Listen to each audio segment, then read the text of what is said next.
Alpha mails, जे की आपली लिडरशिप ॲबिलिटीज, हाय कॉन्फिडन्स आणि नो नॉनसेन्स ॲटिट्यूडसोबत राज्य करत असायचे. जशी जशी सोसायटी ग्रो होत गेली तसं लोकांना समजायला लागलं की माणसांची एक तिसरी कॅटेगरी पण असते, जे की शॅडोजमध्ये राहते. ते ना अल्फा आहेत ना बीटा. त्यांच्यासाठी एक वेगळीच कॅटेगरी बनवावी लागली, जी होती सिग्मा मेल. यांच्यामध्ये अल्फा मेलचे सगळे क्वालिटीज आहेत, पण ते कधीच कोणाशी लीड करत नाही.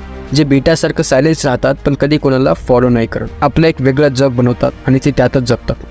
पॉवर हायरॅर्कीमध्ये अल्फा मेल्सच्या नेहमी वर असतात, बीटा मेल्स त्यांना फॉलो करतात. क्वेश्चन हा उठतो की पॉवर हायरॅर्कीमध्ये सिग्मा मेल कुठे येतात? तर उत्तर आहे कुठेच नाही.